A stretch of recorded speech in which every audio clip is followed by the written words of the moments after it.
Bien. No sé si les apareció el mensaje de que comenzó la grabación. Sí. Entiendo que sí. Bien. Bien, como decíamos entonces, contamos en este encuentro con la presencia de Azucena Castro. Azucena nos va a compartir, decía, una investigación en curso y le ha puesto por título para esta presentación Resistencia multiespecie en las geografías del colonialismo químico, malezas en el arte asamblea como la venganza de Sudamérica contra la República Unida de la Soja. Como siempre, Azucena, es un placer tenerte en estos espacios. Gracias por sumarte y bueno, te escuchamos. Bueno, muchísimas gracias, Cita, Perla y Malena por esta invitación y al Seminario de Ambiente y Territorio, y ojalá lo que tengo para contarles sea relevante para las discusiones que ustedes han venido desarrollando en ese seminario. Y esto, como comentaba Perla, es un trabajo en progreso que de alguna manera condensa algunos resultados de un postdoc que realicé durante 3 años con una beca del Consejo de Investigación sueco. Y esa beca era para estudiar productos culturales latinoamericanos, sobre todo del siglo XXI, y abordajes a cuestiones de biodiversidad, utilizando las humanidades ambientales y la justicia ambiental como teorías y como lentes, ¿no? Ahora voy a ver si puedo compartir. Déjenme ver mi pantalla. Y ahí. Me dice si yo la veo completa. ¿Ustedes también? Sí, la estamos viendo completa, perfecto. Bárbaro. Entonces, el título de esta presentación es Resistencia multiespecie en las geografías del colonialismo químico, las malezas en el arte asamblea como la venganza de Sudamérica contra la República Unida de la Soja. Y más o menos mi presentación va a durar 1 hora, me dicen si me paso, y después podemos conversar o dialogar, ver si tienen preguntas, comentarios o observaciones. En algunas de estas cosas creo que se va a mover la letra porque cambié del PowerPoint a este sistema que tiene Google, pero bueno, creo que se lee. Entonces pienso que importa el lugar desde donde uno comienza a pensar las cuestiones de justicia ambiental y relaciones entre humanos y no humanos. Y por eso quisiera contarles que yo empecé a trabajar con con cuestiones de ecología, de arte y de política, pensando a América Latina desde Suecia, porque es ahí donde hice mis estudios de maestría y doctorado y donde viví los últimos 15 años. En el 2013 escribí un trabajito final que era para un curso de análisis del discurso en los estudios hispánicos en Suecia. Y bueno, como ya habrán notado que soy de Córdoba, por el cantito, si no me va a salir, nací y crecí en la Pampa Húmeda de Córdoba, en los departamentos de Juárez-Selman entre los departamentos Juárez-Selman y Tercero Arriba, que es ¿no? partes de la zona central de la agricultura argentina. Y en ese momento, cuando estaba haciendo ese curso en el 2013, me impactó la resistencia que puso el pueblo de Malvinas a los agrotóxicos. Y en particular, la manera en que formaban asambleas y acampes contra el proyecto de semillas transgénicas que Monsanto, con permisos legales del gobierno en ese momento, había comenzado en esa localidad. Ese trabajito final, que fue un ensayo de fin de curso, donde analizaba el discurso de Monsanto y el discurso de la comunidad de Malvinas, combinando perspectivas ecológicas con la teoría del discurso, la Escuela de Frankfurt, Van Dijk, todos estos. Entonces, cuando estaba realizando ese trabajito, puse atención a la idea de resistencia de las comunidades y las relaciones entre humanos y territorios, más que humanos, y eso, claro que esa tensión no se puede pensar desde el lugar donde estaba ubicada en ese momento, que era en Suecia, ¿no? Y los discursos que uno escuchaba cuando se hablaba de ecología en ese momento. Y eran ideas de sustentabilidad, ideas de salud planetaria, ideas de biodiversidad, que son 3 enfoques además que propicia las Naciones Unidas, Entonces, para mí, de cierto modo, esos discursos que por lo menos yo escuchaba desde Suecia y desde Europa tensionaban con lo que estaba pasando para mí, visto desde ese lugar en Malvinas, porque despolitizaban las cuestiones ecológicas y escondían las geopolíticas neocoloniales que rigen las importaciones y exportaciones de pesticidas y su circulación a nivel global. A mí entrar en ese trabajo, en ese momento, me permitió pensar esto en un plano de tiempo más extendido, cómo estos discursos globales de sustentabilidad y salud planetaria tienen que ser pensados con ideas de racismo medioambiental, marginalización de otras epistemologías ambientales no occidentales y la persistencia de los marcos coloniales que producen tremendo daño a la salud y a la alimentación de las poblaciones, sobre todo las que estaban más allá de Europa. Entonces, después de ese ensayo, a finales del 2013, yo seguí las noticias de la ACAMPE, de las comunidades de Malvinas, hasta el 2015, creo que duró un poco más de 2 años, el reportaje del noticiero, los que me llegaban a mí a través de noticieros que se reportaban en línea, ¿no? En Internet. Y hay 2 ideas desde de mi contacto con ese acampe a través de este medio, que dieron forma a mi manera de pensar lo que acá voy a llamar resistencia multiespecie, en contextos de agrotóxicos y de monocultivos, y que de cierta manera surgieron de alguna manera ese trabajo sobre la comunidad de Malvinas. Y por un lado, es la manera en que la comunidad enlazaba los peligros para los humanos y los no humanos en sus discursos y producciones culturales de activismo. La imagen que ven en la parte superior izquierda es que es una pintada en una calle contra Monsanto, dice Monsanto asesino arriba. Es de un insecto o un insecto persona en un mensaje de arte público en las calles con tiza contra Monsanto. Y eso fue registrado en un noticiero que está online, en un noticiero de la televisión pública en el 2015, casi al final de la ACAMPE. Y el hecho de ser un insecto a mí, me llamó la atención y me permitió pensar en ese tipo de biodiversidad indeseada, ¿no? Los insectos de alguna manera son el objetivo o el blanco a eliminar de los agrotóxicos para que florezca el monocultivo, es decir, la soja transgénica. Y hay otros retratos entre los materiales que producía Malvinas, como plantas, pájaros, pero a mí me llamó la atención este insecto en los cultivos, porque me ofrece la posibilidad de pensar este insecto fuera del marco de lo que es una plaga, ¿no? Un ser no humano a eliminar en los contextos de agricultura.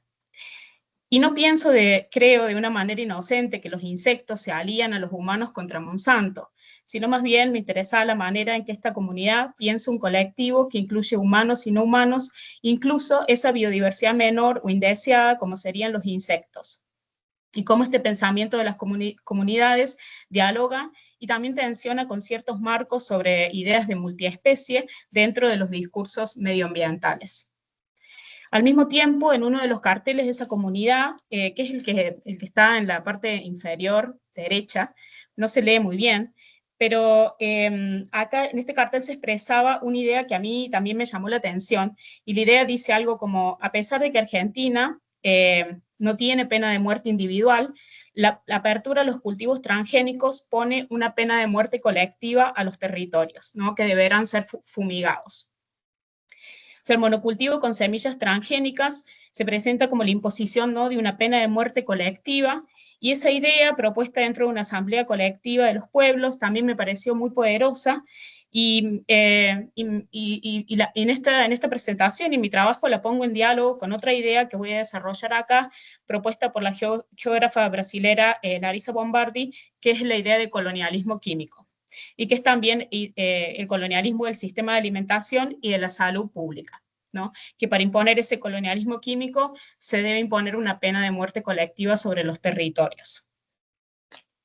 Entonces, mis trabajos sobre estas geografías del colonialismo químico y las resistencias multiespecie a esa pena de muerte colectiva se enmarca en las humanidades ambientales latinoamericanas, con un enfoque en relaciones humanas y no humanos, con los poshumanismos y la justicia ambiental en el arte, desde el arte y la literatura, como la investigación artística de Guadalupe Carrizo, con la que voy a dialogar en este trabajo. Entonces, la artista que trabaja con las malezas. Trabajando dentro de estos campos en los estudios medioambientales, para mí es esencial el cruce entre las demandas y los deseos de diversas comunidades multiétnicas y los territorios, y los vínculos y tensiones que producen con sentidos y percepciones medioambientales comunicadas por los productos culturales, para pensar ideas de justicia y ideas de resistencia al modelo capitalista dominante. Bueno, voy a dar un pantallazo de un contexto que creo que ustedes conocen muy bien, pero lo voy a traer acá a la presentación porque me ayuda a apuntalar algunas ideas que voy a desarrollar también en la charla. Desde 1996, la zona de La Pampa, que involucra Brasil, Uruguay y Argentina, se ha consolidado como el principal corredor de soja RR o Roundup Ready, que es también la zona del glifosato, ¿no? Glifosato es un potente herbicida utilizado para eliminar malezas indeseables que pueden afectar la productividad de los cultivos en zonas agrícolas. En 1996 se introdujo en Argentina una variedad particular de soja transgénica, mientras que en Brasil se introduce o se establece su uso en el 2003 y en Paraguay en 2004. La multinacional norteamericana de agroquímicos y biotecnología Monsanto, que es líder mundial en la producción de alimentos transgénicos, fue adquirida en 2018 por la compañía farmacéutica, ¿no? Bayer.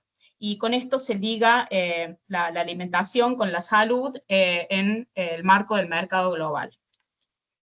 Originalmente implementados en la región de la Pampa húmeda, que abarca las provincias de Santa Fe, La Pampa, Buenos Aires y Córdoba, los monocultivos de soja se expandieron rápidamente al noroeste, Salta, Tucumán, Jujuy, y al noreste, Chaco, Formosa, al igual que pasó con la historia de los cultivos transgénicos en Brasil, en Chile, Uruguay y Paraguay. Es decir, empezaron en una zona y después se expandieron, eludiendo las fronteras provinciales.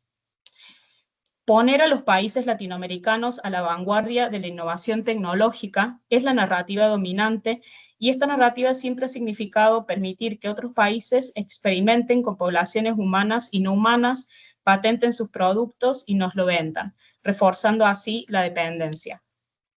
La política tóxica que el sector agrícola ha adoptado en Argentina desde la década de 1990 ha resignificado la agricultura, convirtiendo los corredores agrícolas sudamericanos en corredores de agroextractivismo. El glifosato es el pesticida más usado en el mundo y el primero creado por Monsanto para su uso, junto con un paquete químico de la soja RR. La resistencia generada por las malezas, no solamente en el contexto de Argentina y de América Latina, sino también en Estados Unidos, promovió el uso de otros suplementos y sustitutos químicos para poder combatir esas malezas, ¿no? Atracina, 2,4-D, glufosinato de amonio, entre otros cócteles tóxicos.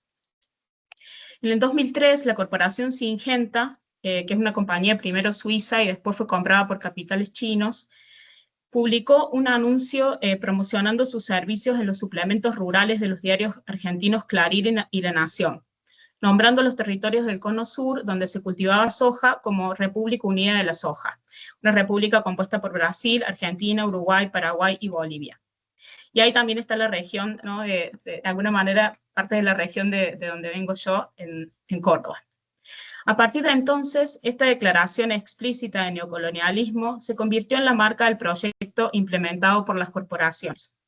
Durante 2012, en estos países, las corporaciones agroindustriales arremetieron contra los territorios y las instituciones, imponiendo nuevas semillas genéticamente modificadas, mayores riesgos para la salud debido a la aplicación de agroquímicos y cambios en las políticas que solo tienen precedentes en esa primera imposición de los transgénicos en la segunda mitad de la década del 1990. O sea, esto ha ido en aumento, ¿no? Pasar de la soja al transgénico, al maíz transgénico, al trigo transgénico.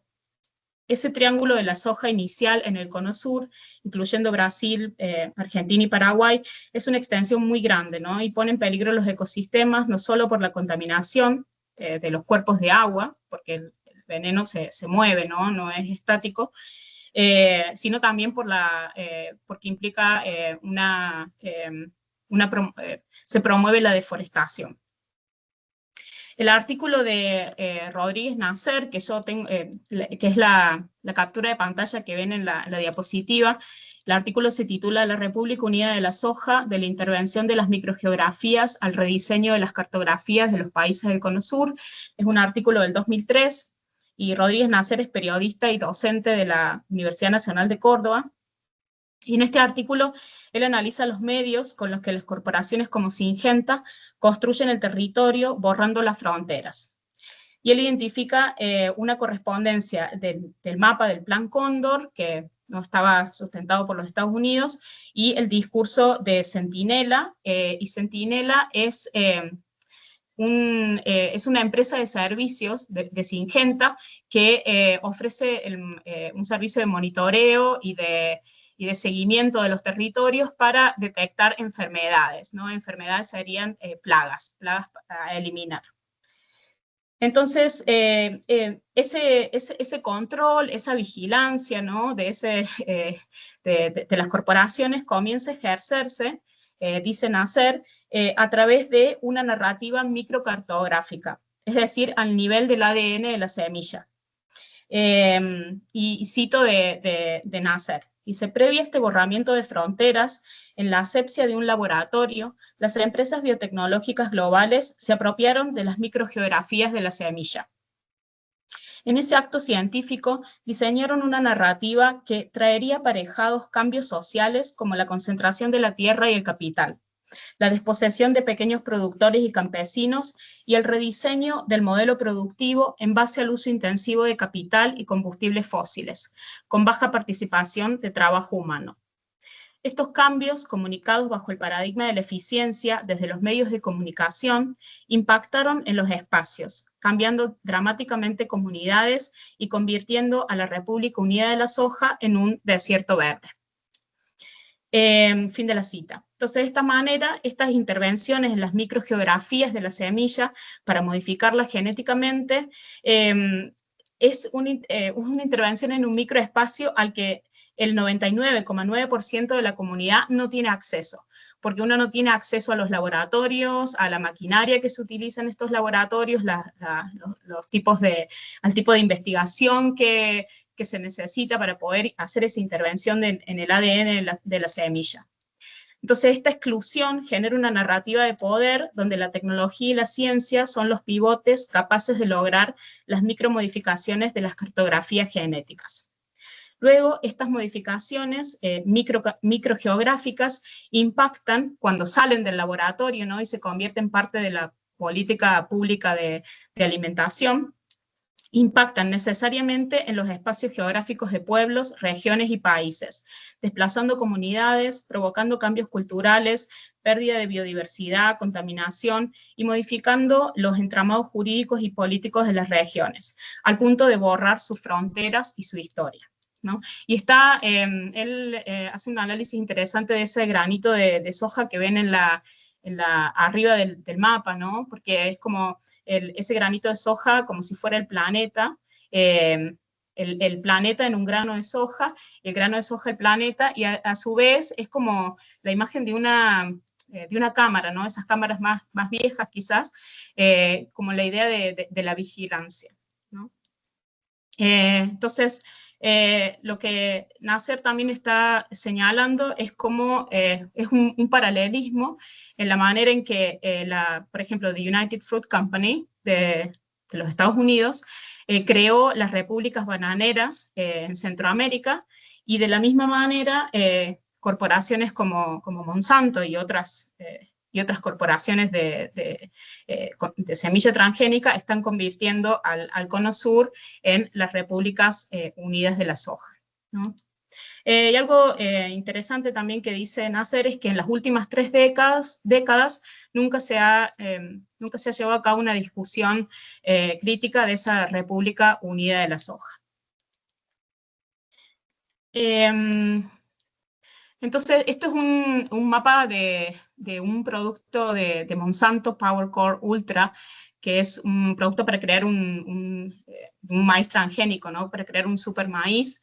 Y es la manera como este producto, a mí lo que me pareció impactante quizás, es la manera como construye diferentes territorios, eludiendo las fronteras de las provincias como territorios enfermos, ¿no? Está el territorio del gusano, del Isoca de la espiga, el barrenador, o sea, son territorios despojados de humanos y de otro tipo de biodiversidad, sino más que este tipo de gusano que es el que habría que eliminar, ¿no?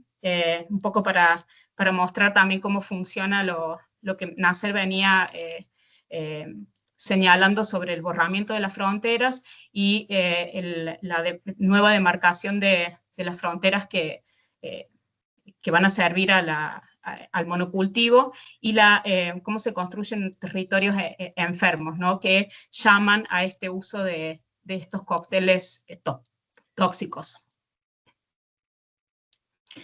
Entonces, mi trabajo diálogo con un conjunto de textos teóricos que abordan esta idea de colonialismo químico.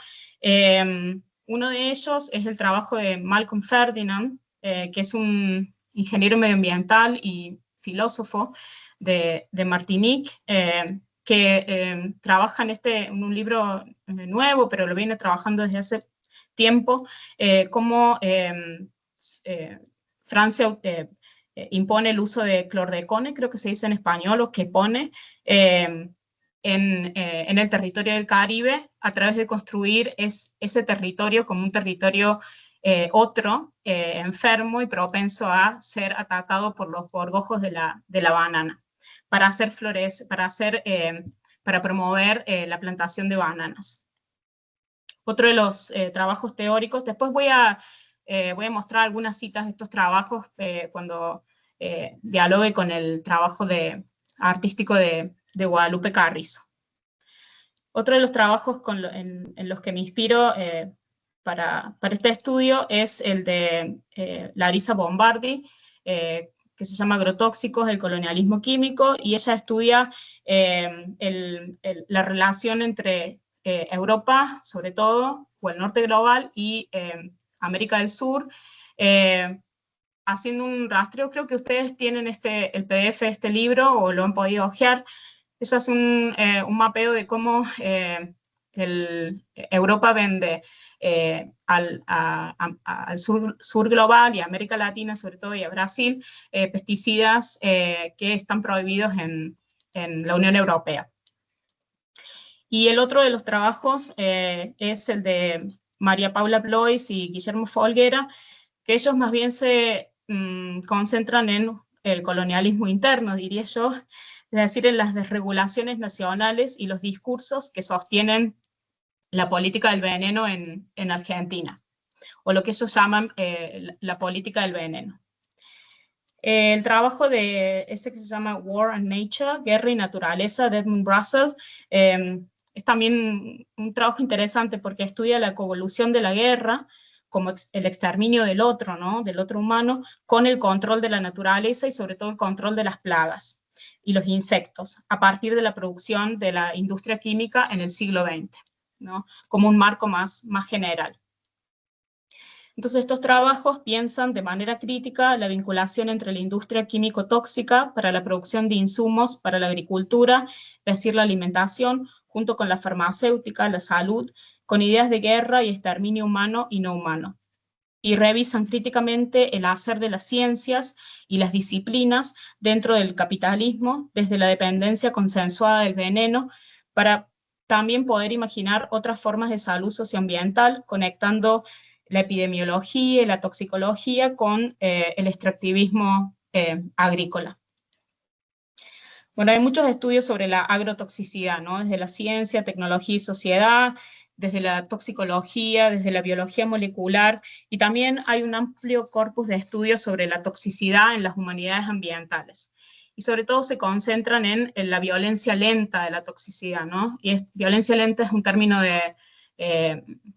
que propuso Rob Nixon, y y señala lo imperceptible que es esta toxicidad hasta que se vuelve algo patente en los cuerpos cuando empiezan a mostrar síntomas de envenenamiento, ¿no? Entonces hay un corpus bastante amplio de estudios sobre toxicidad en producciones culturales. Sin embargo, en mi trabajo estudio las geografías del colonialismo químico en el arte y la literatura para provocar nuevos patrones de percepción sobre la resistencia, y en especial la resistencia multi o interespecie desde la imaginación artística y literaria. Y quizás algo particular de mi trabajo es pensar esa resistencia multiespecie entre humanos y seres más que humanos, que no son los seres carismáticos, sino seres que se consideran parte de lo que voy a llamar acá biodiversidad indeseada, donde entran las especies invasoras, vectores de enfermedad, plagas agrícolas como las malezas, y que muchas veces son gestionados a través de productos químicos o de fumigación. El trabajo sobre los agrotóxicos desde la geografía medioambiental de Larissa Bombardi, profesora del Departamento de Geografía de la Universidad de Sao Paulo, para mí es este trabajo también fundamental para pensar este contexto de colonialismo químico. Este trabajo combina la crítica ecológica de la toxicidad en diálogo con una perspectiva feminista que viene de Rachel Carson y la crítica marxista. Bombardi ubica la agrotoxicidad, sobre todo de Brasil y también parte del Cono Sur, bajo el marco de un colonialismo persistente, al comparar las exportaciones a Brasil y al sur global de pesticidas de la industria química de los países de la Unión Europea. Pesticidas que están prohibidos en los marcos medioambientales en la Unión Europea. Y acá podemos ver, por ejemplo, en uno de los gráficos que ella crea en este trabajo, la cantidad de glifosato que está permitida, que el agua puede mostrar, está permitida en la Unión Europea, y la cantidad de glifosato que se permite que tenga el agua en Brasil. Uno de los ejemplos que expone es Bélgica, que sigue la regulación europea de sustancias químicas, no autorizando el uso en el territorio nacional de sustancias que puedan provocar cáncer, alteraciones hormonales o desastres medioambientales o en la salud. Sin embargo, entre 2013 y 2020, Bélgica exportó para 70 países, casi todos del sur global, cerca de 50.000 toneladas de agrotóxicos prohibidos en la Unión Europea. Y en el 2003 esta cantidad comenzó a disminuir porque hubo una enorme presión de entidades civiles organizadas, y lo mismo pasó con Francia, ¿no? O sea, la investigación que ella realizó, parte de la cual fue publicada en este libro, le costó el exilio de Brasil por amenazas del sector de agronegocios, o sea, los ruralistas, que tienen mucho poder, bueno, tanto en Brasil como en Argentina. Y este exilio pasó, o estas amenazas, después de que Bolsonaro asumiera la presidencia en el 2018. Ella llama esta desigualdad geopolítica en la distribución de pesticidas colonialismo químico, y es de este trabajo que tomo ese término, ¿no? Voy a leer esa cita que ustedes ven en la diapositiva. El colonialismo químico es colonialismo molecular, y son estas, por tanto, expresiones hermanas que describen de forma cabal el abismo que separa el norte del sur global. Ese abismo se revela en las asimetrías relacionadas a las sustancias autorizadas, las diferencias en los límites máximos de residuos de agrotóxicos, en las formas de aplicación de esas sustancias, pulverización aérea en Brasil y su prohibición en la Unión Europea, y también en las formas de violencia química presentes en los conflictos de las propiedades agrícolas en que los agrotóxicos son usados como armas. Fin de la cita. Bajo esta forma de colonialismo químico, la agricultura dejó de ser una actividad para la alimentación y pasa a ser un commodity para proveer bioenergía, alimento para el ganado europeo o chino, y la especulación financiera, con tremendas consecuencias en el medio ambiente, la salud y la propiedad de la tierra. En ese contexto de colonialismo químico, acá me gustaría también resaltar lo que Larisa expone sobre las posibilidades de resistencia entre grupos de mujeres desde sus economías familiares, agroecologistas, el movimiento de los trabajadores rurales sin tierra, la agricultura indígena, la agricultura quilombola y campesina. Al mismo tiempo, este trabajo no incluye esa perspectiva humana que a mí me interesa en esas resistencias, y es ahí donde con mi trabajo con arte y literatura pretendo aportar a este pensamiento, ¿no? También no sé si habrán visto este Atlas de los pesticidas, que es un trabajo comisionado por una fundación alemana, que no puedo pronunciar el nombre, y la Red de Acción contra los Pesticidas de Europa. Y es un atlas que compendia de modo cronológico la cantidad de kilogramos de pesticidas que se han importado desde Europa por los países latinoamericanos. Y la rentabilidad de este negocio para los países europeos. En este informe se señala que hubo un incremento de plaguicidas en un 80% desde 1990 y que esto va de la mano también con un aumento de estos productos en el valor de mercado. En el mapa que tienen en la parte inferior derecha se muestra bueno, esta rentabilidad para los países europeos de la venta de plaguicidas, y la información que viene en la parte de abajo se señala que para el 2018 las corporaciones europeas y estadounidenses planeaban exportar al sur global unas 80.000 toneladas de pesticidas, herbicidas, que son prohibidos en sus campos y en sus territorios, ¿no? Este trabajo también aporta esa idea de colonialismo químico que propone Bombardier. Entonces, yo en este trabajo, como les contaba que trabajo con arte y literatura, con productos culturales, he agrupado una serie de literatura y arte sudamericano que ofrecen retratos de resistencia multiespecie en el trasfondo de este colonialismo químico en América del Sur, en contextos de políticas de la alimentación y la salud, con enfoque en estos seres que pertenecen a esta biodiversidad indeseada. Voy a contarles un poquito de qué se tratan estos trabajos, porque son muy variados, pero todos requieren, en todos se fumiga y se utilizan tóxicos. Y después me voy a concentrar en el de Guadalupe Carrizo. El trabajo que tiene número 1, que dice Plagas de langostas, es una novela de Cristian Romero, se llama Después de la ira, y tiene como trasfondo la resolución 9.70, que entra en efecto en el 2010 en Colombia, y regula el uso de la semilla, forzando a los productores rurales a usar semillas transgénicas patentadas. O sea, esto no es ficción, ¿no? Esta resolución no es ficción, pero es el trasfondo de cierto modo de la novela. La novela en este contexto es un campo, ¿no? Con una empresa que comienza como a sembrar maíz transgénico. La novela retrata en este contexto una guerrilla, que es lo que a mí me interesa, esa idea de resistencia, una guerrilla que roba la fórmula del transgénico y crea unas langostas gigantes que introducen las plantaciones de la corporación para sabotear el maíz transgénico. Porque este maíz, además, el uso de los venenos que necesita este maíz está matando todo lo que hay alrededor. Entonces, hay una protagonista mujer de esta novela que se une a esta guerrilla, ¿no?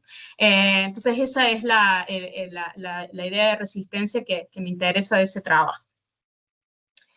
El trabajo número 2, que dice Contagio por mosquito dengue en la Pampa caribeña, es una novela también se llama La infancia del mundo, de Michelle Nieva, y tiene como trasfondo el cambio climático y los brotes de dengue en América del Sur. En un futuro donde la Pampa se ha convertido en un área tropical, ¿no? Todo se ha convertido como en islas tropicales. Esta novela tiene como protagonista un mosquito humanoide, que se llama la niña dengue, nacido de las experimentaciones de corporaciones farmacéuticas y químicas en áreas empobrecidas y marginalizadas. Y esta niña dengue emprende una venganza de contagio contra primero los patrones de la madre, ¿no? Que la mantienen trabajando en pésimas condiciones, pero también contra las corporaciones. Y ahí la novela también muestra cómo estas corporaciones aprovechan esta nueva cepa del dengue pampeano para probar cócteles de venenos aún más fuertes, ¿no? Que puedan después vender en el mercado. Entonces me interesa esa idea, el trasfondo y cómo se presenta o se retrata la resistencia, una idea de resistencia multiespecie acá. El trabajo número 3, que dice Mosca del Mediterráneo en la plantación chilena, es la novela de Lina Meruane, Fruta podrida, y tiene como trasfondo la erradicación de la mosca de la fruta en Chile, en las plantaciones. Chile, desde 1995, esto sí que no es ficción, está declarado país libre de la mosca de la fruta. O sea, la novela tiene como protagonista una ingeniera química que tiene que aplicar el veneno en las plantaciones y tiene una obsesión, ¿no? con la plaga de la mosca de la fruta. Además rastrea sus orígenes hasta África, cómo llegó a Chile. Entonces, ese es el trasfondo, ¿no? La idea de la resistencia viene acá por una media hermana que tiene diabetes, ¿no? Y esta mujer la protagonista intenta aplicar la misma fórmula de exterminio para la enfermedad de la hermana, para la mosca de la fruta y para las condiciones de trabajo de unas mujeres temporeras que trabajan en esa plantación, ¿no? Entonces, muestra cómo la política del veneno se esparce por diferentes partes de la realidad. Bueno, sobre el trabajo de Guadalupe Carrizo me voy a referir en esta presentación, pero ella trabaja con malezas llamadas malezas criminales en la República Unida de la Soja. El trabajo se centra en plantas que son o se vuelven resistentes a los agrotóxicos, sobre todo el glifosato en el campo argentino. Y el trabajo número 5, que es quizás el más diferente, es del colectivo Ecoestéticas, y es un trabajo interactivo y multimedial. Se centra en el exterminio de las cotorras argentinas, que son nativas de América del Sur, en España, ¿no? Un llamado cotorricidio. Son unas cotorras que han sido llevadas en los 80 a España y a Europa y se vuelven como plagas, entonces se le aplica una política de exterminio que tiene que ver con la fumigación también, ¿no? Pero lo que a mí me parece interesante es la manera en que este trabajo evoca el tratamiento, con el tratamiento de las cotorras, también evoca el tratamiento de los migrantes de países africanos en el Mediterráneo y todo el comercio transatlántico.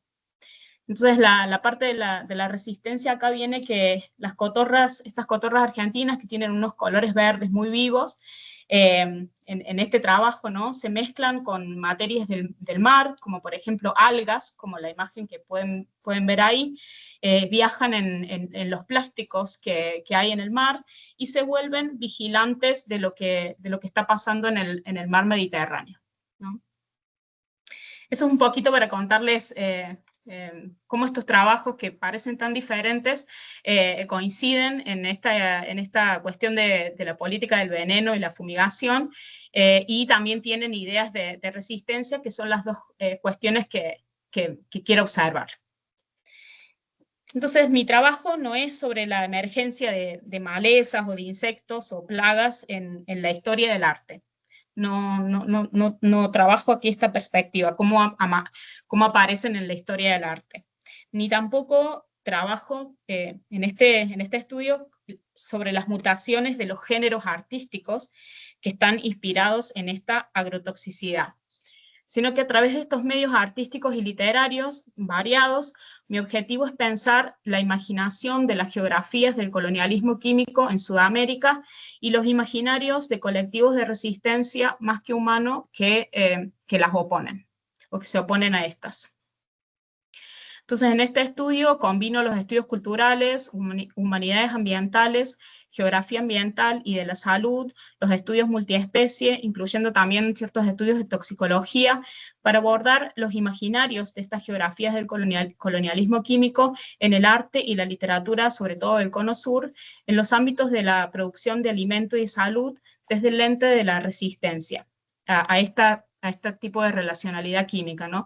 Y en especial me interesa la resistencia multiespecie como redes vinculantes entre la resistencia humana y no humana, y lo no humano viene de la mano de esta biodiversidad indeseada, ¿no? Entonces, en mi trabajo abordo dos preguntas principales, que son: ¿qué formas de sintonía y análisis son necesarias para abordar un colectivo de salud multiespecie y sus demandas de justicia ambiental en el contexto del colonialismo químico en el Cono Sur? ¿Y cómo debe configurarse la salud local y planetaria, entendiendo lo planetario no como una unidad de análisis establecida dentro de una visión del sistema terrestre en su conjunto, sino más bien como una figura de responsabilidad colectiva y relación socioambiental situada que fracture esa condición asimétrica que coloca al sur global y sobre todo al Cono Sur en esta relacionalidad de consumidor de veneno con respecto al norte global como proveedor? Bueno, esas son las preguntas que me hago, ¿no? Bueno, yo he mencionado esta idea de colectivo multiespecie, que tiene, o que carga en sí ideas de cohabitación, de colaboración con otras especies, y esto es muy fácil de pensarlo si uno piensa en no humanos que sean más carismáticos, ¿no? Especies carismáticas, las ballenas, los osos, los hipopótamos. Pero esta idea se complica cuando estos protagonistas no humanos son mosquitos, mosca de la fruta, sorgo de Alepo. Estos no humanos comprometen la salud y la alimentación humana y son, por tanto, denominados especies invasoras, plagas, malezas. Y aquí los agrupo en esta idea de biodiversidad indeseada, y no pocas veces llaman a la aplicación de políticas del exterminio que redundan en la fumigación. Entonces, mi trabajo no es tampoco sobre la gobernanza ecosistémica o el manejo de la biodiversidad, o sea, esta gestión de relaciones entre ecosistemas y sociedad para el beneficio mutuo y la sustentabilidad. Esa es todo un área de estudio quizás de las carreras de ecología. En mi trabajo busco entrar por estas especies no deseadas a la cuestión del colonialismo químico, porque eso me permite observar formas de resistencia humana e inhumana frente a la violencia de los agrotóxicos. Y acá quizás se solapan dos tipos de violencia: esa violencia lenta, ¿no?, que se hace evidente como daño colateral de los pesticidas, y la violencia directa, que está dirigida al exterminio de estas biodiversidades indeseadas, y que es el objetivo del uso de los agrotóxicos, ¿no? Bueno, en cuanto al enfoque en plantas resistentes al glifosato, hay muchos acercamientos desde la teoría, las artes, la comunicación medioambiental, y en ese sentido un trabajo que para mí es fundamental es el de Cata Beilín. Es ese artículo que se llama La guerra entre el amaranto y la soja, que está en la diapositiva, y es un artículo que se publicó en el 2017.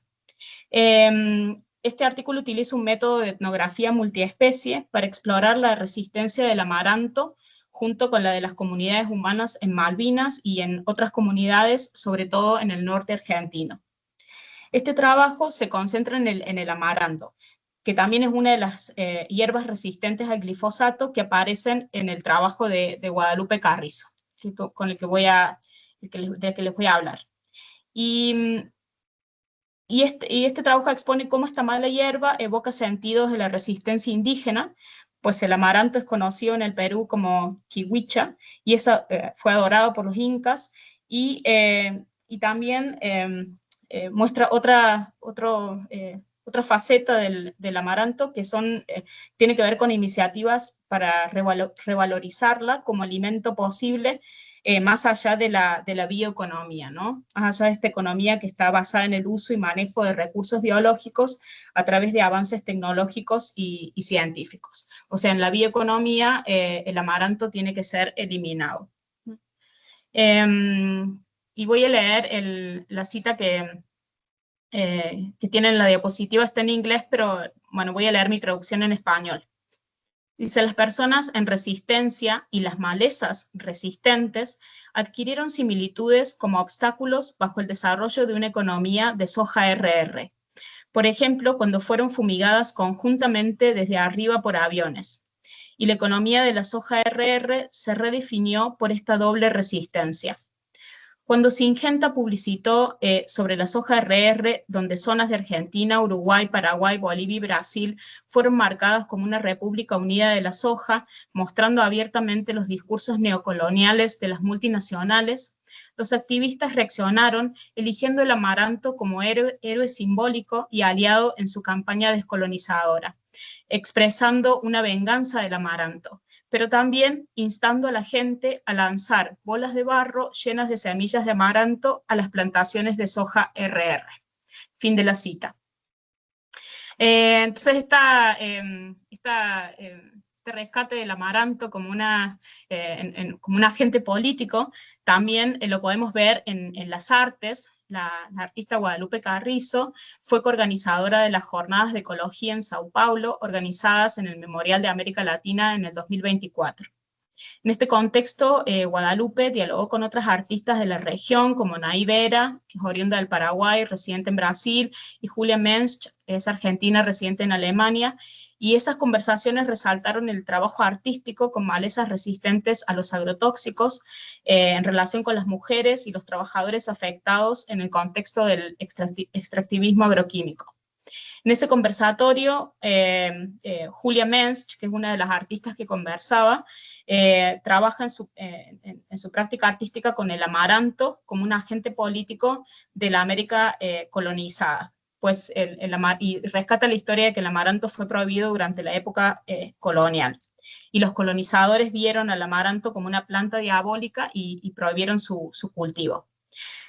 Más tarde, después del golpe militar en Chile, la juventud del Partido Comunista usaba una remera amaranto, color amaranto, y esa historia se compila en el libro Memorias Amaranto, Valparaíso, Sueños y Pesadilla de Jóvenes en los años 70. Es un libro del 2018. Entonces el amaranto reúne estos significados como agente político subversivo bajo la colonia, bajo las dictaduras latinoamericanas y ahora bajo el colonialismo químico.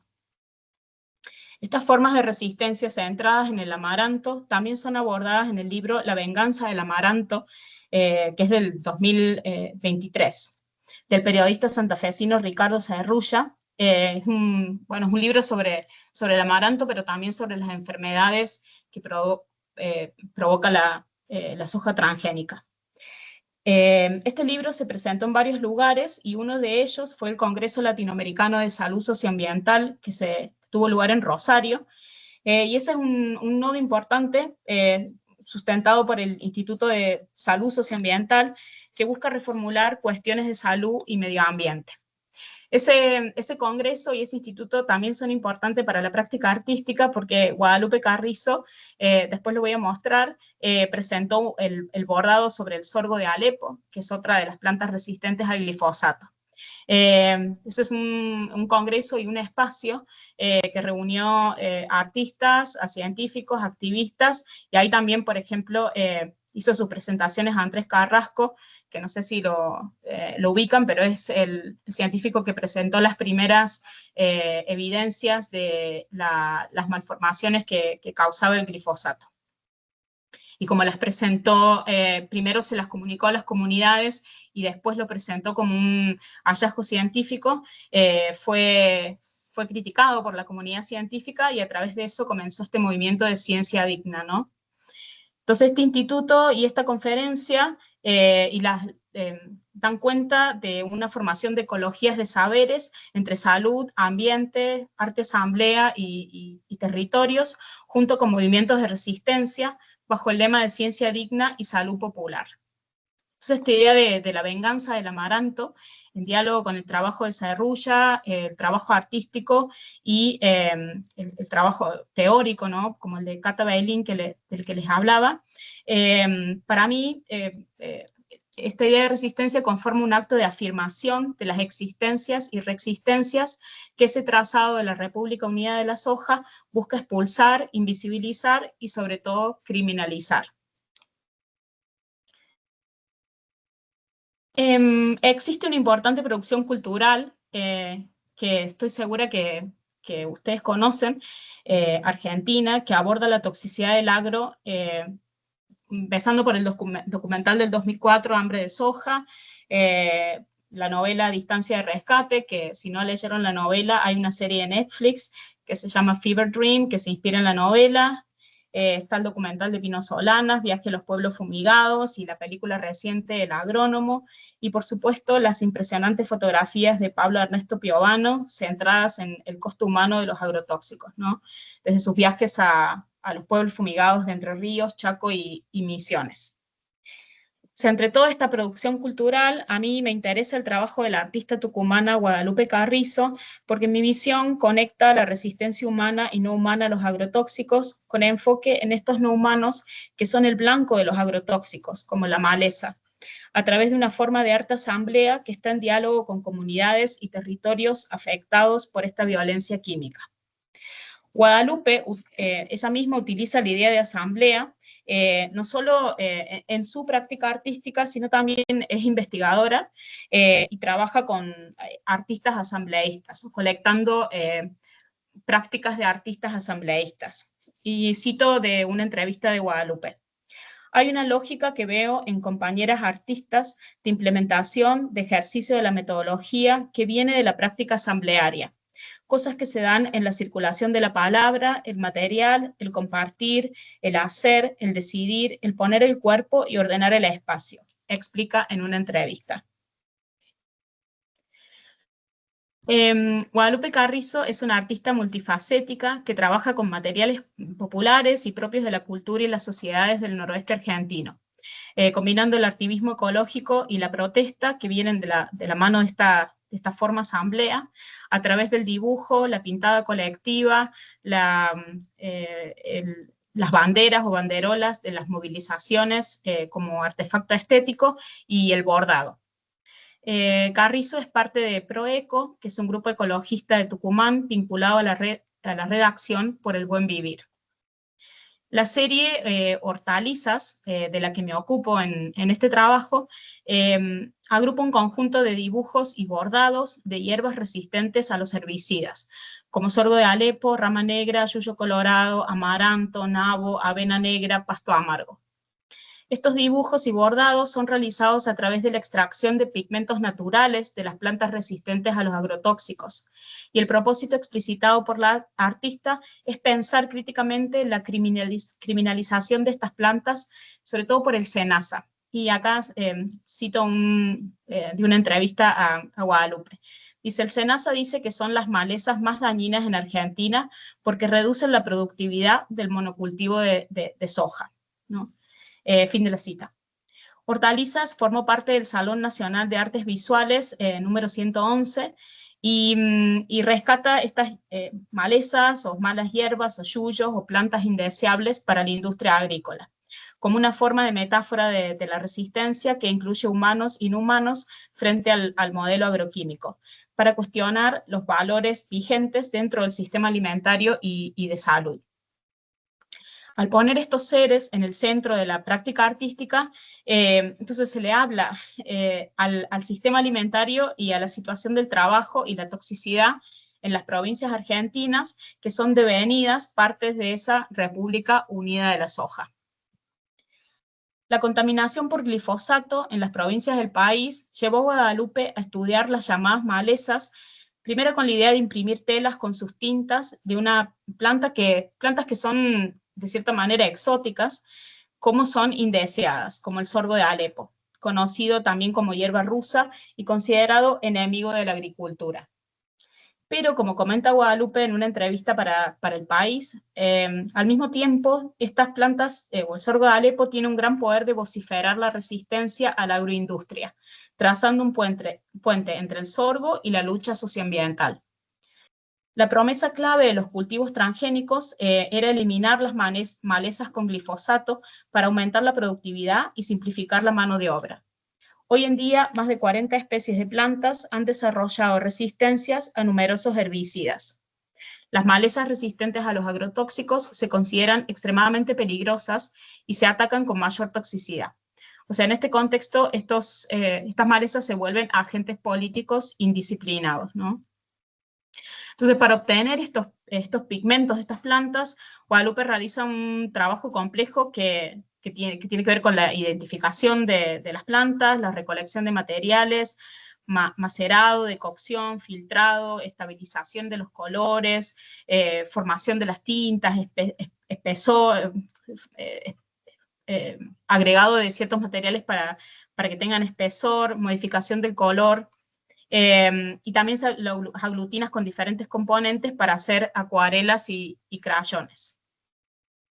Entonces, a través de este empleo de lo que serían biomateriales o materiales biológicos, Hortalizas reivindica todas las malezas resistentes a los herbicidas, que además de representar una amenaza y venganza contra el sistema agrícola, interpretan una naturaleza multidimensional que invita a reflexionar sobre los valores actuales del sistema alimentario y de la salud. Bueno, y me gustaría compartir esta parte final algunas reflexiones sobre cómo se conforma esa idea de resistencia multiespecie en esta práctica y cómo esta conformación, en mi visión, interviene en las geografías del colonialismo químico.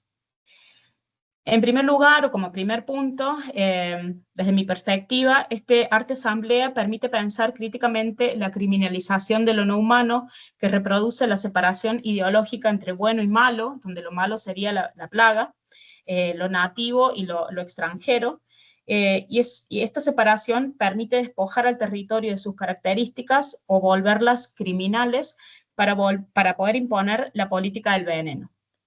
En este sentido, el trabajo de Guadalupe dialoga con el de Folguera y Blois, del que les hablé antes, mostrando el ordenamiento biopolítico de los cuerpos que realiza el veneno.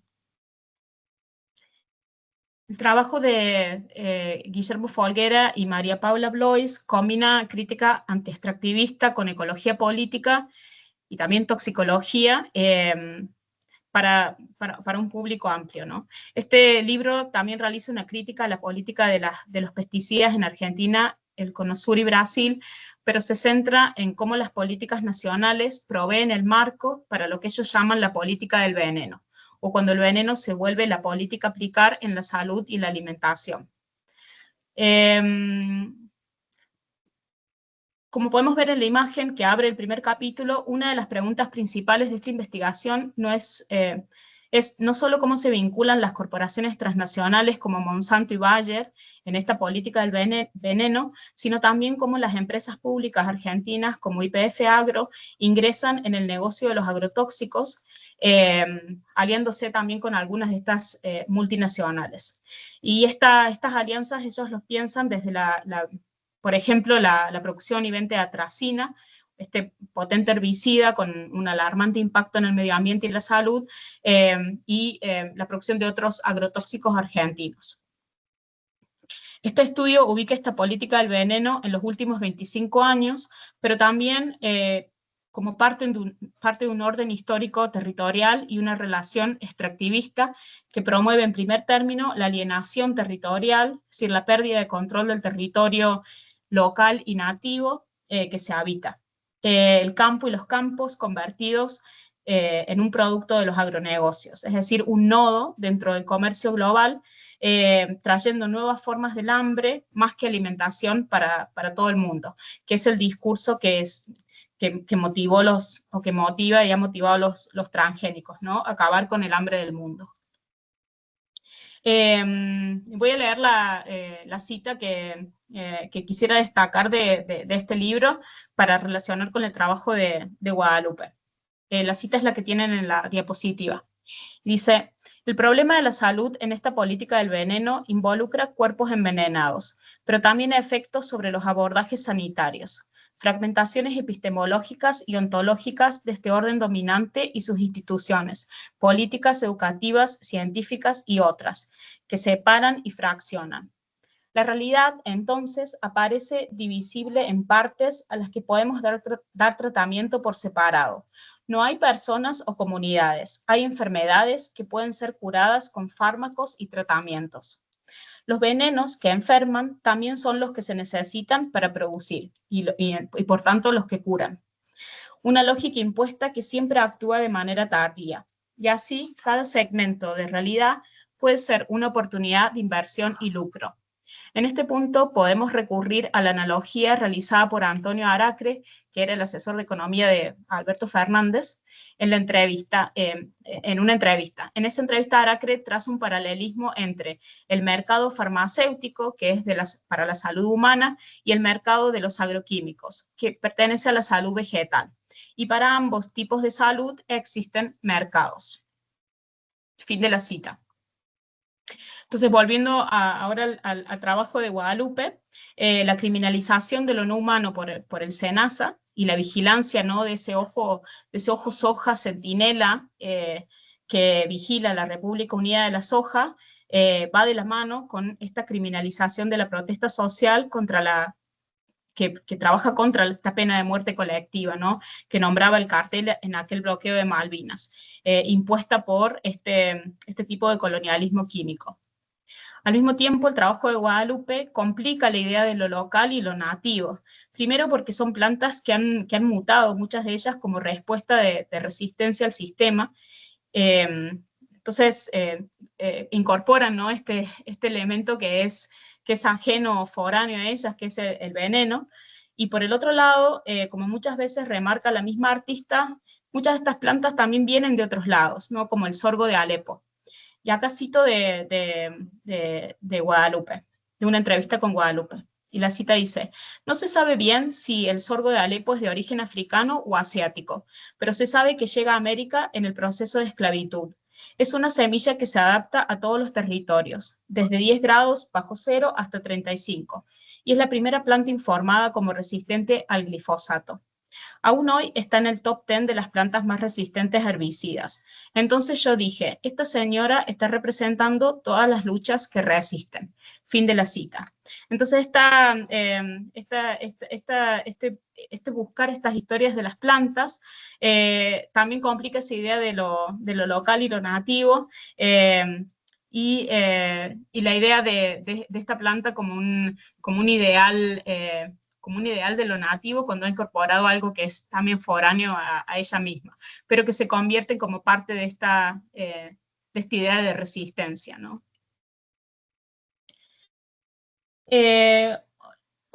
Un segundo punto que me gustaría compartir es que en el trabajo de Guadalupe conecta la agricultura con la alimentación, ¿no?, o realiza una reconexión de la agricultura con la alimentación, que ha sido una relación fracturada desde la introducción de las semillas transgénicas. Pero esta relación se realiza desde el lente de un ser que es indeseado para la agricultura, ¿no?, o sea, complicando las ideas de agricultura. Y permite pensar ideas de una agricultura, pero una agricultura de resistencia, ¿no? De los estudios de las plantas, Noelia Billy, que es una filósofa del CONICET, observa que la soja transgénica es una planta zombie, que es manejada por un kit ecológico de supervivencia y que actúa como una especie de guardaespaldas de la planta de soja. La soja RR, como planta zombie, se convierte en la planta aliada del capital por excelencia. Y en ese contexto, las plantas silvestres, ¿no?, las plantas que colecta Guadalupe en su práctica, comenzaron a hackear ese modelo transgénico como una estrategia de resistencia. Y bueno, voy a leerles una cita de cómo Noelia Billy define esta planta zombie para después ver cómo resiste esta lógica cómo se resiste esta lógica en el trabajo de Guadalupe Carrizo. Y leo la cita que tienen en la diapositiva. Dice, podría decirse que las plantas utilizadas en los monocultivos contemporáneos son artefactos producidos por la agricultura industrializada. Y en este sentido, si bien se apoyan en la noción clásica moderna de la naturaleza como recurso, dislocan la oposición simple entre naturaleza y artificio. Estos vegetales tienen una relación de ajeneidad y hostilidad con su medio. Por una parte, no lo transforman de forma sistémica por sí mismas, o sea, exceptuando el intercambio gaseoso de toda planta verde, debido a que todas las funciones de transformación del entorno quedan a cargo del dispositivo tecnológico que forma parte de su kit de supervivencia, que les provee de recursos energéticos de manera programada y genes que las hacen resistentes a ciertos agrotóxicos y a los cambios climáticos estacionales, como por ejemplo la sequía. Para diferenciarlas de otras plantas, podrían llamarse plantas zombies a las utilizadas en los monocultivos. Fin de la cita. Por tanto, la soja transgénica parecería ser, desde esta definición, impermeable, ¿no? Parece una planta ajena, hostil, resguardada de todo contacto con el exterior por este kit tecnológico que le sirve de guardaespaldas. Sin embargo, a través de trabajar con los pigmentos, ¿no?, de las plantas resistentes a los agrotóxicos, son pigmentos acuosos de las malezas resistentes, el arte de Guadalupe llama la atención a la manera en que estas plantas están conectadas desde las raíces con las plantas de soja transgénica, intercambiando fluidos y nutrientes, y también moléculas de glifosato y otros agrotóxicos, ¿no? Y por tanto, esto permite pensar la violencia sobre la planta de soja también, puesta al servicio de producción y reproducción constante. E imaginar, esto especulativamente, una posible alianza bajo tierra entre maleza y soja mediada por la exposición al agrotóxico. Si el pigmento usado en este arte permite especular a nivel molecular cómo la maleza intercambia fluidos o líquidos con la soja transgénica debajo del suelo, invitando a pensar en un posible frente común de resistencia donde la soja es también víctima de este sistema de opresión. El trazo de estas malezas resistentes en este arte asamblea opera con la biología, pero también con la biología mutante de las plantas, que es también parte de la biología mutante de la soja para construir una idea de resistencia múltiple. Y la otra idea que les quiero compartir es mi perspectiva de cómo el trabajo de Guadalupe desafía esta relacionalidad química a través de promover colectivos de salud multiespecie que incluyen esta biodiversidad indeseada contra la dependencia de la geopolítica nacional o internacional de los agrotóxicos. Y esto tiene que ver con el lugar donde ella expone estos trabajos, ¿no? Este trabajo, el que están viendo, que se llama Sorbo de Alepo, y es una ilustración con tintas de hierbas resistentes sobre un lienzo bordado del tamaño de una pared, ¿no? Se expuso en el Congreso de Salud Medioambiental Latinoamericano, hablé de este congreso antes, y es un espacio, ese congreso y el Instituto de Salud Medioambiental son espacios que abren marcos de salud popular para pensar la toxicología y la epidemiología de manera situada, ¿no?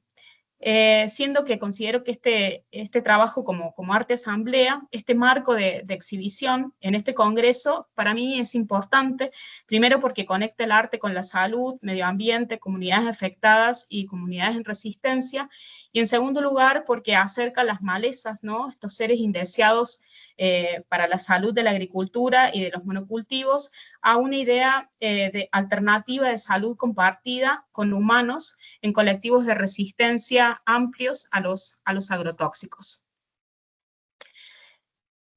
Y bueno, creo que ya estoy, me parece, sobre la hora.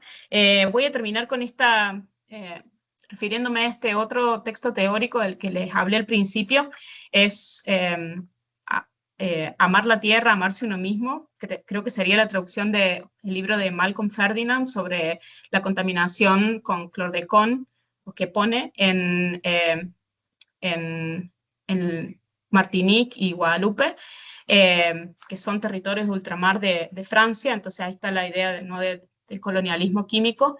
Y este libro a mí me parece crucial para pensar estas cuestiones, porque comienza pensándolas a través del gorgojo de la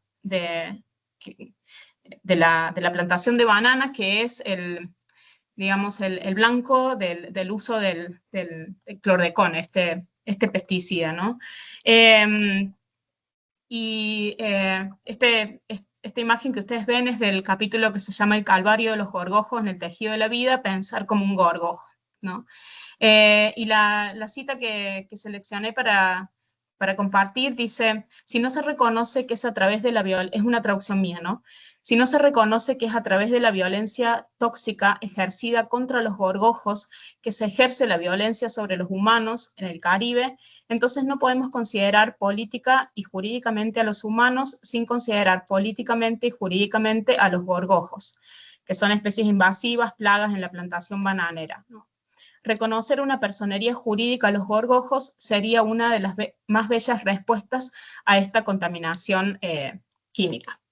Bueno, y con eso, muchísimas gracias y abro para comentarios, preguntas, observaciones, lo que quieran compartir conmigo. Muchas gracias. Muchísimas gracias, Azucena. Sumamente interesante, estimulante, digo, inspirador. Tu presentación, gracias por compartirla. Pensaba, comenzaste hablando justamente de tu condición situada, ¿no? Hablaste de tu larga estancia, de tu formación de posgrado en Suecia y tu origen en Córdoba, y cómo eso interviene, cómo estás mirando en clave claramente política estas cuestiones. Y estás viviendo hace bastante tiempo en Estados Unidos, entonces también me preguntaba, y además Estados Unidos no es cualquier lugar para pensar el agronegocio, para pensar este kit, como diría Noelia Billy. Entonces pensaba también cómo entra Estados Unidos desde en esta condición situada de cómo te acercas a estos temas. Pero bueno, no nos queda mucho tiempo, una media hora. Si les parece, abrimos el espacio para que hagan comentarios, preguntas, para poder tener una conversación con los asistentes, que son muchos, 41 personas, aquí con Azucena. ¿Quieren ir pidiendo la palabra levantando mano?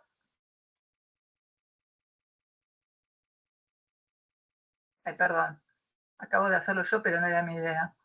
Nicolás. Sí. Bueno. ¿Me escuchan? Sí, perfecto. Bueno, es un milagro.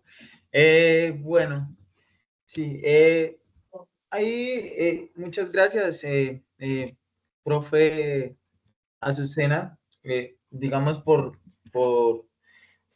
darnos más allá de esta, como una reflexión de investigación, ¿no? Algo que, digamos, nosotros también, durante mi proceso de pregrado, hemos también realizado un trabajo importante en materia de lo que es la relación alimentaria, pero ambiental, ¿no?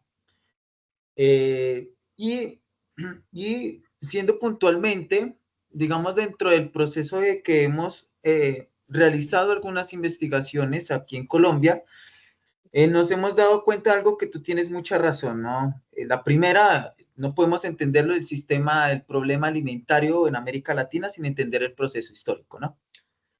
Y es una relación, pues yo no sé si usted estará de acuerdo, ¿no? Una relación materialista, un proceso que ha sido convergido dentro del sistema agrario en las transformaciones del campo, ¿no?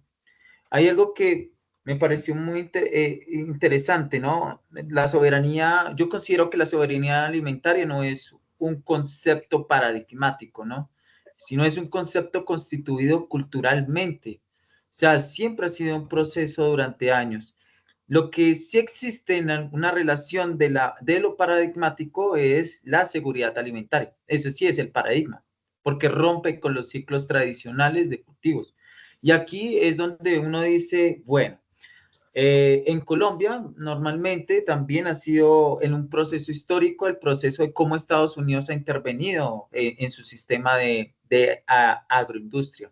Entre el año 1910 al año 1930, mucho antes, 2 años, con el tema del sistema de bananero en Santa Marta y las zonas costeras.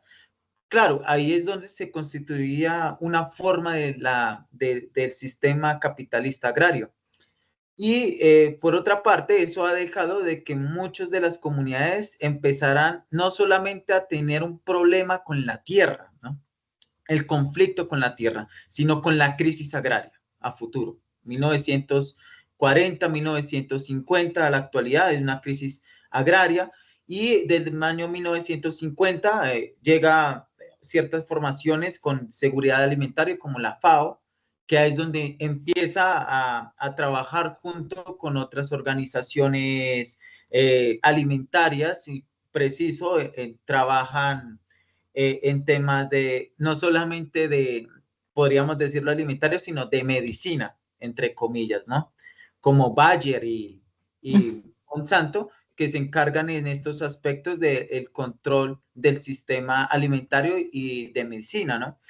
Y esto hizo que muchos de los campesinos en Colombia dependieran de esas semillas, ¿no? Dependieran de la semilla de Monsanto y del Bayer, ¿sí? Y campesinos, por ejemplo, las luchas en Colombia, hay unas desigualdades en el acceso a la semilla, ¿no? Y tú los decías puntualmente, profe Azucena, los campesinos en Colombia dependen de la semilla, algunos, ¿no? Dependen, o bueno, en su mayoría, dependen de las semillas de Monsanto, ¿sí? Unas semillas que están costando alrededor entre $10 a $20, ¿sí? Y normalmente el campesino no tiene un sistema de producción suficiente para poder invertir y sostener el sistema del campo, lo que llegaría pronto la crisis agraria y muchas veces de los campesinos tienen que emigrar a las grandes ciudades.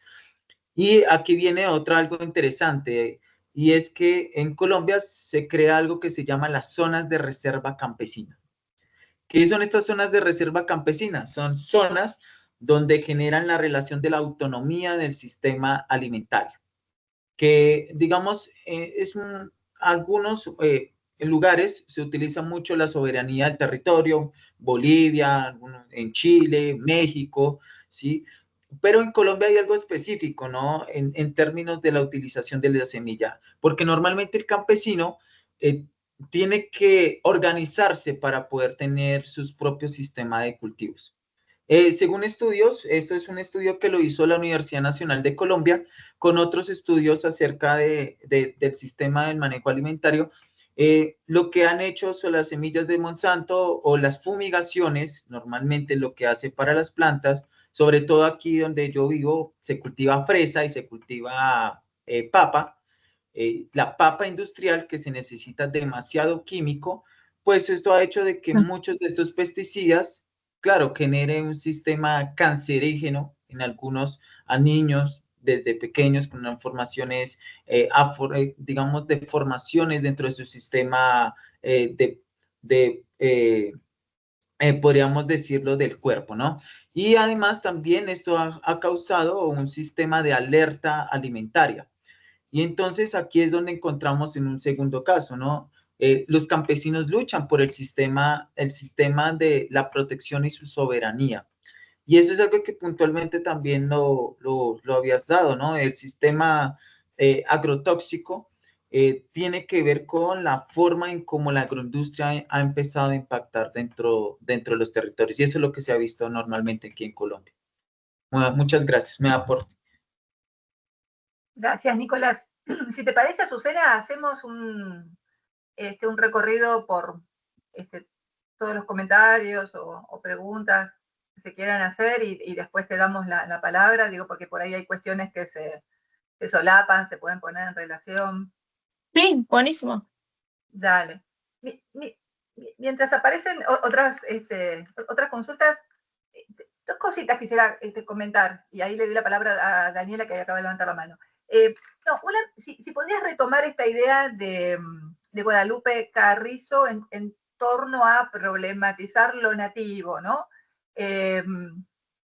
Dijiste lo local nativo, me quedé pensando, digo, tanto la biodiversidad indeseada como los cultivos deseados, todos tienen un recorrido, en muchos casos, autóctono o no autóctono, ¿no? Pero todas se hacen locales de alguna manera. O también habría que, digo, para problematizar incluso lo local respecto de aquellas que están acompañadas por ese kit tecnológico que las hace menos locales, pero eso que contabas vos de las raíces, de la soja y del sorgo de Alepo, hay un entrelazamiento que las hace ambas locales de alguna manera, ¿no? Nada, me quedé pensando si podrías por ahí retomar un poco esa discusión. Y después me quedé pensando en el mapa de la República, un poquito al principio, de la República Unida de la Soja. Me llamó la atención que en ese mapa, que está claro que quiere mostrar el espacio del Plan Cóndor y el espacio en particular de Singenta, estaba quedando fuera la pampa húmeda, o sea, tu Córdoba estaba quedando afuera, quedaba fuera el sur de Santa Fe, la provincia de Buenos Aires, digo, que es el origen y el lugar de origen y de mayor intensidad del modelo, ¿no? Me sorprendía eso, me preguntaba cómo contestar eso también, ¿no? Eso. Daniela, sí. Hola, buenas tardes. Gracias por la charla, fue excelente. Quería hacer una consulta con respecto al texto de Castré y la relación que existe de acuerdo a la exposición que hubo, cuando habla de un mundo no humano y esa necesidad de políticas económicas lógicas, ¿no? ¿Dónde quedaría insertada esta idea con respecto a lo que se habló? Ahora yo no te escucho. ¿Soy solo yo? Sí, a mí también se me cortó, pero no sé si también A soy ver yo. Ahí. Sí, Ahí, se corta. perdón. Y bueno, Hablaba internet Daniela acá del es... texto de Castri, de Noel Castri. ¿Estás preguntando por ese texto? Sí, sí, de ese Bien. texto. Cuando habla un mundo no humano, que dice que habla de ciertas políticas económicas lógicas que se deberían de aplicar, ahí en relación a la charla que tuvimos hoy, me pareció interesantísimo ver cuáles serían las formas lógicas de organización para que el medio ambiente de alguna manera tenga esta sustentabilidad y además que persista en el tiempo y no sean condenadas las futuras generaciones, ¿no? Eso por un lado. Y después, en el mismo texto, hay una parte que está, es de la página 22, cuando habla que los cuerpos se prestan para que el neoliberalismo siga prosperando. Me pareció interesantísimo, que es el centro prácticamente de toda la charla. Me pareció excelente como parte para pensarlo desde otro lugar. Y después, el otro texto con respecto a La Torre y Bravo, cuando habla de estas políticas postestructuralistas. Acá es una pregunta, ¿no? Esta relación medio o este medio naturaleza-sociedad, como lo pone acá en palabras textuales, ¿cómo la estaríamos midiendo desde esta postura? Porque al aplicar este tipo de sistemas que son prácticamente nocivos para todo, ¿qué, qué tipo de relación existiría? ¿Existiría una relación suicida, entre comillas? Más allá de que casi todas las imágenes llevan a este pensamiento. Eso como general. Y después, la pérdida de la perspectiva de lo local en relación a lo global, en todo. Cómo la semilla transgénica accede a lo local sin importar cultura, religión, salud, nada, en absoluto. Gracias, muy amable. Gracias.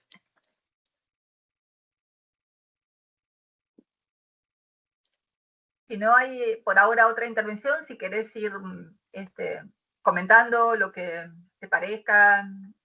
Sí, Bueno, lo de la posicionalidad con respecto a estar en Estados Unidos, que también Monsanto es una compañía estadounidense, bueno, después fue comprada por otros capitales, pero eh,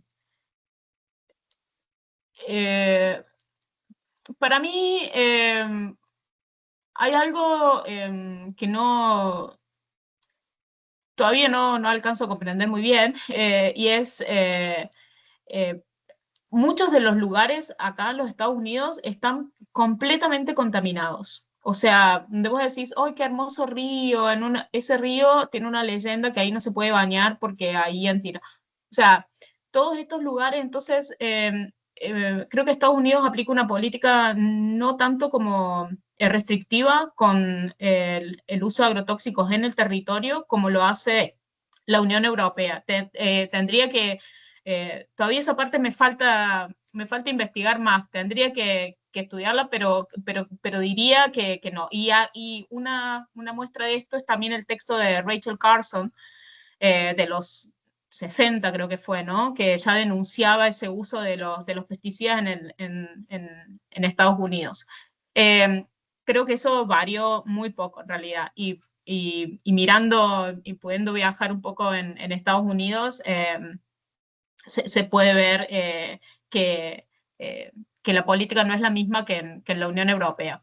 Pero todavía estoy intentando ver, intentando pensar esa parte también de mi posicionalidad entre Europa, Estados Unidos y siendo latinoamericana de Córdoba y parte de esa República Unida de la Soja.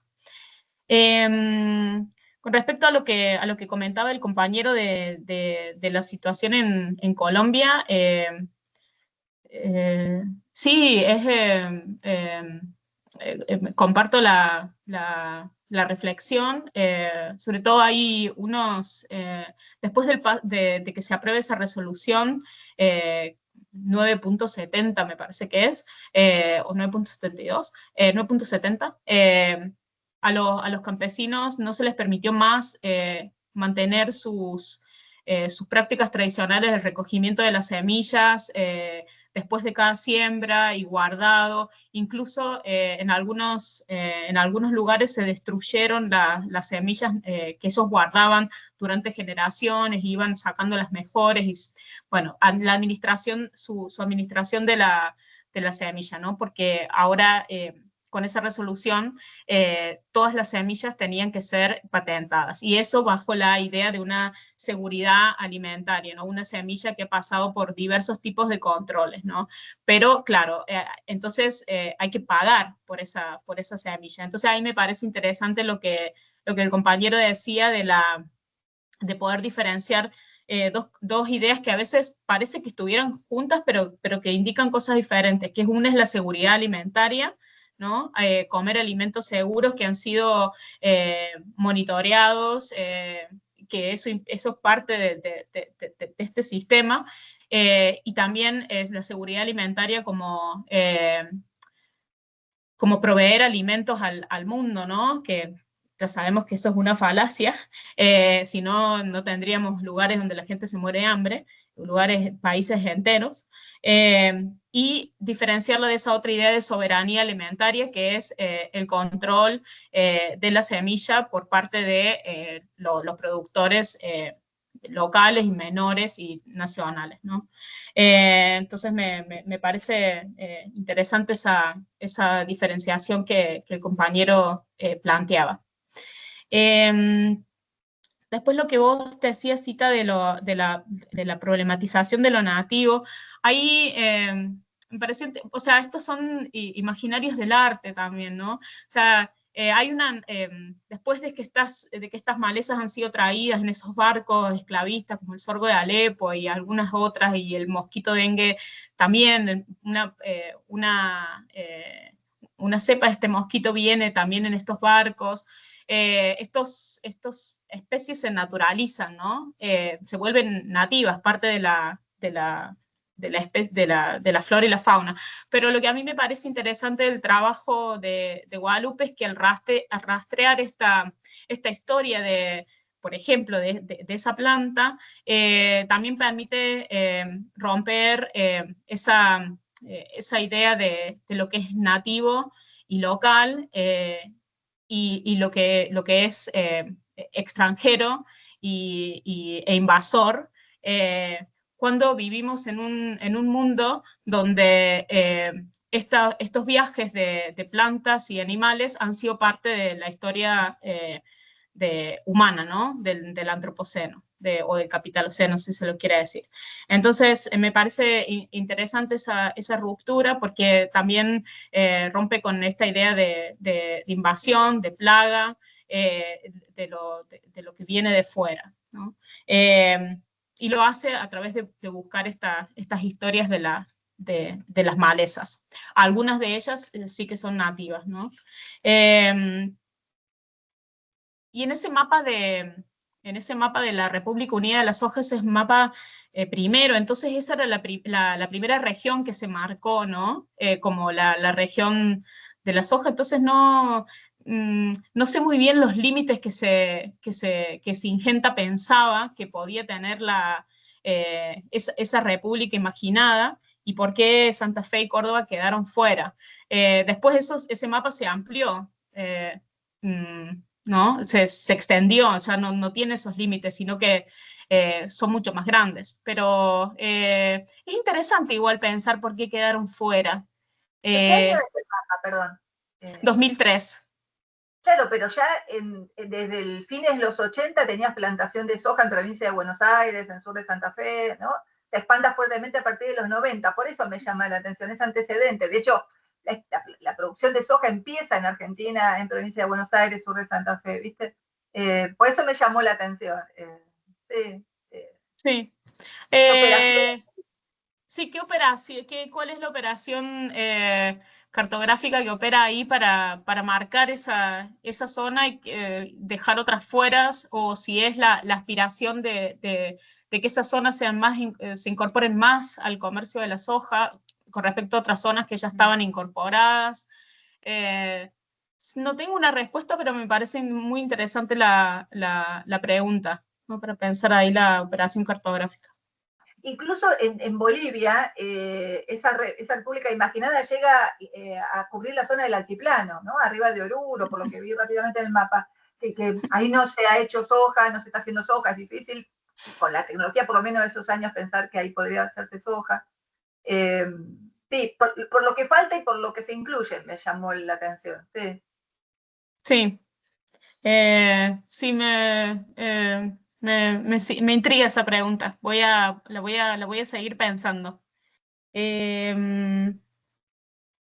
A los comentarios de Daniela sobre si hay una aplicación lógica, si hay una manera lógica de pensar cómo afrontar ese mundo en humano, ¿no? que es plaga en la alimentación, plaga en la salud. Creo que ahí hay muchas respuestas. Lo que pasa es que se elige una sola, que es la aplicación del veneno, pero ahí hay muchos tipos de respuestas. Podría ser la agroecología, podría ser la siembra mixta. Hay muchísimos tipos de iniciativas que trabajan con otras respuestas lógicas a la siembra y a la agricultura, más allá del monocultivo y los transgénicos, ¿no? Y que a veces no tienen que ver con no usar del todo pesticidas, porque a veces, no sé, tendríamos que tener para dialogar también a otra persona de los estudios de ecología, pero creo que hay otras respuestas, hay otros tipos de iniciativas que muestran otras vías y otras lógicas, ¿no?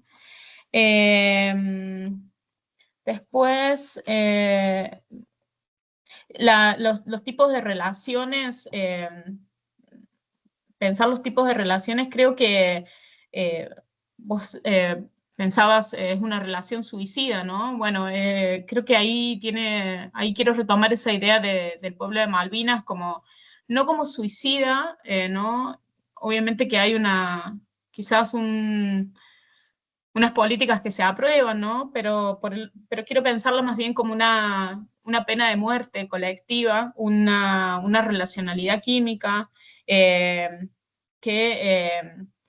eh, que permite esta pérdida local o alienación más bien del territorio, ¿no? Y la formación de estos otros tipos de territorios con un dueño o un par de dueños que son estas corporaciones y quienes trabajan con ellas, ¿no?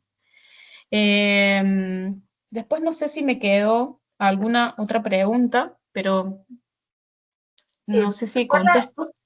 Carla está compartiendo en el chat, volviendo a la República de la Soja, compartió ahí el enlace de la cartografía hecha por la Fundación Rosa Luxemburgo, ¿viste? Con iconoclasistas, que se llama La República Tóxica de la Soja, ¿no?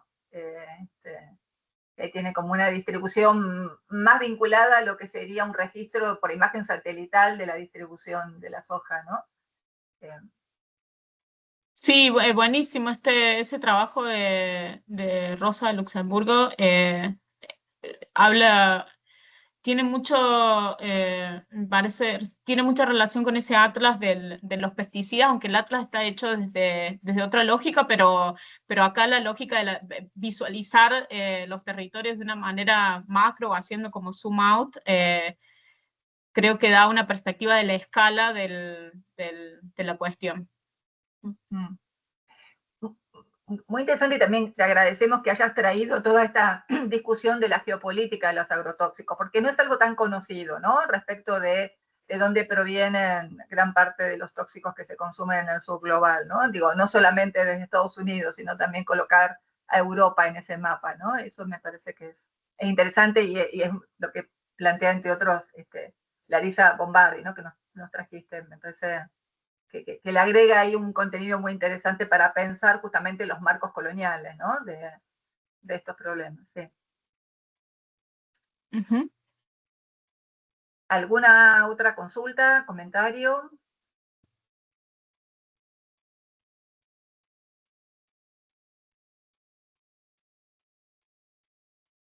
Todas las preguntas o consultas son bienvenidas. No sé si puedo dar respuesta, pero... Sí, también estos son encuentros para conversar y pensar conjuntamente, colectivamente estos temas, ¿no? Claramente. Sí, no sé si encuentran relaciones con las lecturas que hicieron en el curso. También me gustaría escuchar si encuentran puntos de conexión con lo que leyeron o lo que están leyendo en el seminario. Bueno, Daniela mencionó algunos Claro, puntos sí, de Daniela trajo a colación a Bravo, a Castri. Sí. Perla creo que tiene. Hay Perla, ahí la alumna Perla, que parece que estuvo leyendo la bibliografía, quiere hacer un comentario. No, que esta idea de pensar la resistencia multiespecie me pareció interesante. Por un lado, porque nosotros trabajamos esta idea de cuerpo-territorio y pensar resistencia multiespecie de cuerpo-territorio me parece también interesante. Porque por ahí en esa idea se trabajan como equivalencias, pero quizás no esté claro o sea, que es un abordaje, me parece que permite entender mejor la relación cuerpo-territorio. Y después también me hizo pensar en cómo estas ideas de resistencia multiespecie y de todas tanto las malezas como todos los que resisten, también tiene como, pensando en estas alianzas, también ayuda a visibilizar los daños humanos, ¿no? Que es lo que también se invisibiliza en todo esto, ¿no? Como que se minimiza el efecto sobre el cuerpo humano, ¿no? Claro, por esto que mismo levantaba Azucena de estas toxicidades lentas, ¿no? O sea, de estas violencias Sí, lentas, ¿no? la violencia lenta, sí. De nexo, claro. Eso. Y también cómo se resignifica el término de resistencia, no solo para mostrar estos cruces de resistencias sociales y biológicas, sino particularmente la resistencia como problema planteada para el agronegocio a pensar la resistencia como potencia, ¿no? Me parece muy rico eso, sí. Sí, me parece, gracias por esas preguntas también. A mí me parece que es interesante la combinación del acercamiento de cuerpo-territorio de los ecofeminismos con el acercamiento de estas resistencias multiespecies que incluyen formas de resistencia no humana, porque a veces también muchas de estas ideas de multiespecies, a veces cuando se trata de, por ejemplo, estas ideas de biodiversidad indeseada, uno encuentra estudios que tienen que ver con lo que yo mencioné antes, gobernanza ecológica, ¿no? Cómo gobernarlos, cómo manejarlos. Pero nunca están pensados como agentes que en estos contextos son también los receptores del veneno y que también podrían formar parte, si bien es a veces el arte el que pone, el que resalta estos contextos como partes de una resistencia, ¿no? Y por el otro lado, a veces las perspectivas multiespecies, el enfoque en especies no humanos también pierde de vista el humano, ¿no? Pierde de vista lo que le está pasando al humano, las resistencias de los humanos. Entonces, me parece que es importante como combinar ambas. No, justamente Malcolm Ferdinand habla de esa idea de la fractura moderna, como la separación entre lo ecológico y lo social. Entonces, me parece que hay que, combinando esos dos acercamientos, se puede ir más allá de esa fractura, porque si no, no volvemos como al reduccionismo y no tenemos como la figura completa. Amén. Bien, no sé si hay algún otro comentario, consulta. Rocío. Rocío, sí. Sí. Me quedé pensando un montón de cosas y tengo la cabeza bastante desordenada, me encantó todo lo que fuiste diciendo. Y algo que me quedó resonando mucho con cosas que yo vengo viendo también en varias como producciones culturales de acá, es esta idea de pensar como la resistencia multiespecie como que pasa a través de la venganza o como ese afecto de la venganza como una forma de resistencia. Era algo que me estaba como llamando la atención y como pusiste también el libro este de la infancia del mundo, que de los que pusiste era el único que había leído, donde esa idea de la venganza está represente también, ¿no? Como esta niña dengue que sale de la pasividad y se venga. Y bueno, y son cosas que vengo viendo también en algunas acciones artísticas de acá de Buenos Aires. Ponele, hay un grupo que se llama La Ala Accionista, que trabaja mucho con la idea de la venganza del plumero de la Pampa, que es una especie nativa de acá, que es como una planta invasora en España. Entonces trabajan con esa idea y piensan como el plumero de la Pampa acá, como un dios pagano que tiene una venganza como si fuera una colonización inversa, no sé, hay como una serie de cosas ahí que nada, que encontraban como muchas resonancias con eso que venís diciendo.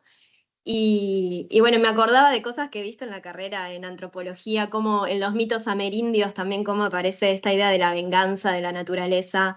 Y bueno, nada, no sé, como que me quedé pensando eso y lo comparto a ver si a vos te resuena o si viste esta idea de la venganza en otros lugares o cómo lo venís pensando.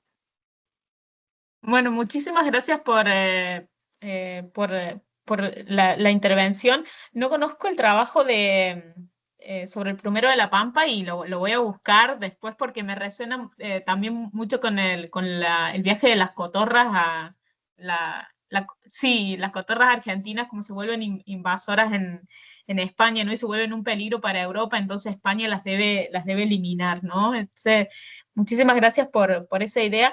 Y sí, creo que entre estos, entre pensar algo que dijo Cita antes, la potencia de la resistencia, entonces la venganza, pensarla como una forma de resistencia, ¿no? Y quizás venganza en realidad, en general lo tomamos como un afecto negativo, ¿no? Pero hay que pensarlo, qué posibilidades de reacción tienen diferentes seres y comunidades y pueblos en este sistema que es completamente opresor, ¿no? Entonces la venganza me parece, si es un afecto negativo, hay una resignificación acá como... reafirmación de que acá estamos, existimos y reaccionamos de la manera en como podemos, ¿no? Entonces, dentro de esas posibilidades de resistencia, la venganza, el sabotaje, son dos formas como formas de resistencia que me interesa explorar. Muchísimas gracias por la referencia. Gracias.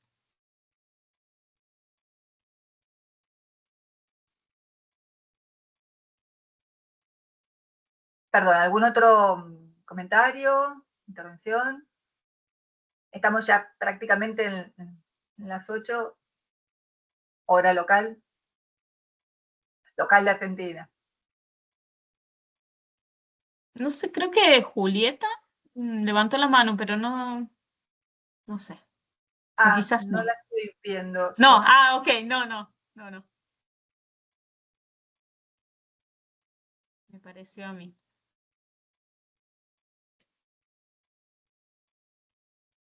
Bien, ahí confirman, Rocío, sí que es la cortadera, sí. Sí, sé que en los caminos, las rutas de España es un problemón, le están aplicando justamente, le están fumigando para sacársela y...